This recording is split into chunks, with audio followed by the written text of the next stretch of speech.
It's a crisp spring morning in the village of Chachtice, 100 kilometers northeast of Slovakia's capital. Andrej Suchansky, a young farmer, has been plowing in the field since sunrise. He's preparing it for seeding the barley. Naša rodina začala farmárčiť po smrti mojich starých rodičov. Otec rozbehol farmárčenie ako hobby na pár hektároch. Avšak v súčasnej dobe farmárčime na 105 hektároch ornej pôdy. Like many Slovaks, Andrej supports the EU and considers himself a proud European. Pre malé rodinné farmy nie je nič lepšie. A je to možno z toho dôvodu, že hlavným sponzorom Európskej únie je Nemecko. Tam sú tieto rodinné farmy a funguje to na spôsobe malých fariem. But despite his appreciation of the EU and the support he receives as a young farmer on a small farm, he's not planning to vote in the upcoming European election. And he's not the only one. In the last European election 5 years ago, Slovakia trailed every other country for voter turnout with only 13% casting ballots. Andrej's father Peter is a small businessman. He owns a door manufacturing factory and he shares the view of many Slovaks.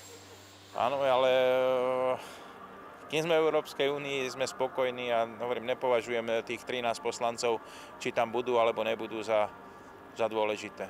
Ja si myslím, že z praktického hľadiska je to viac menej jedno, pokiaľ sme v Európskej únii, tak vždy budú rozkazovať väčší a... In fact, Slovakia has 14 seats in the 2019 election, an update of the European Parliament's seat allocation. But this is still not enough for Andrej and Peter to make them vote.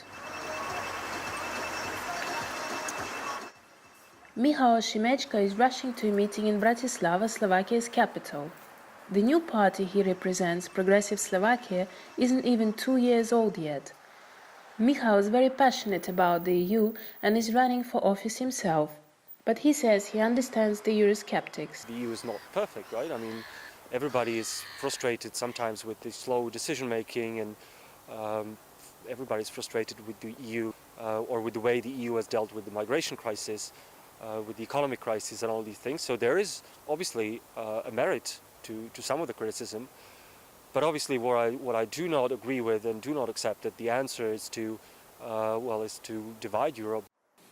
He tries to explain why Slovaks are not so keen on voting in Europe's election.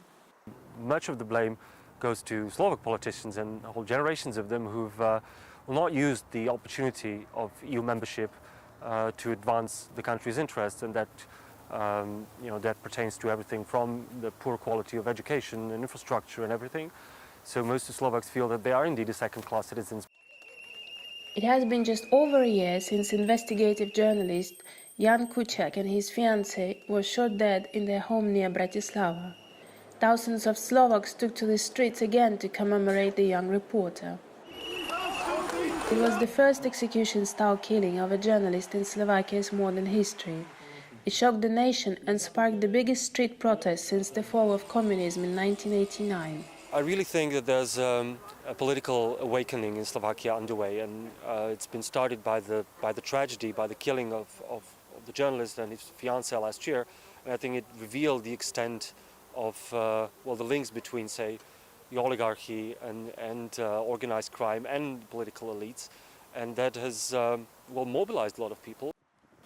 But some experts warn that this countrywide movement to keep up the pressure on the ruling elite has been used by populist and extremist parties.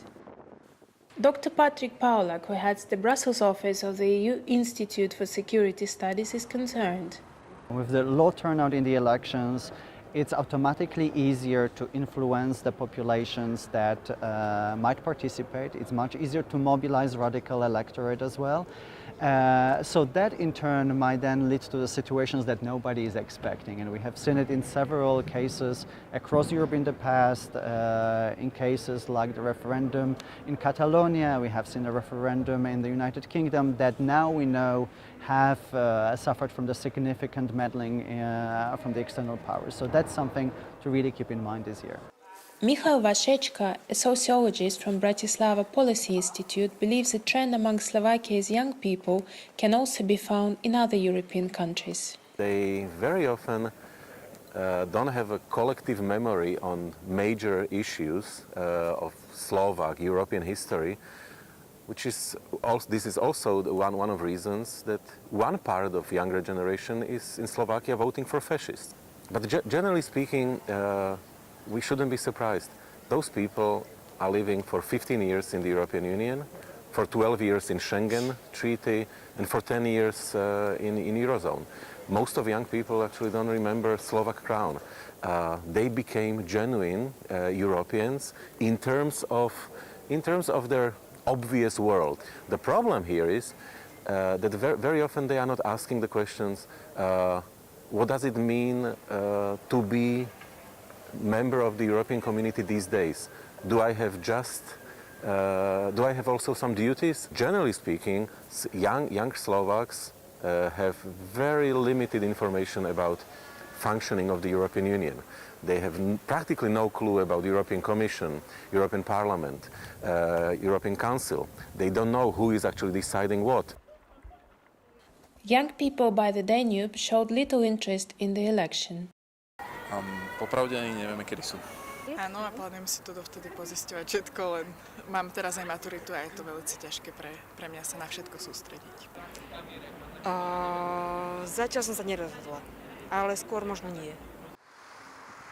Back in the village of Čachtice, where only 10% of residents participated in the last election, Jan Trumpeter thinks there are no young people left to vote. Pretože tých mladých 100 000 je v zahraničí. Oni sú v zahraničí, oni sú v Anglicku, Nemecku, Švajčiarsku. Tak kto tu má voliť? Zostávajú tu iba starí ľudia. Jan has worked on a farm all his life and is now enjoying his retirement. He knows everyone in the village, but he doesn't share the views of the majority. Určite eurovolieb zúčastním, i keď sme malá krajina a budeme tam mať malé zastúpenie, ale má to veľký význam. The European Parliament election is the first big electoral test for the Slovakia's government since the political crisis triggered by Kuciak murder. It will show if Slovak voters are motivated enough to reverse the worrying trend and be more active in deciding their future. Whatever the reasons are for the apathy of Slovak voters so far, the electorate needs to get real and decide soon.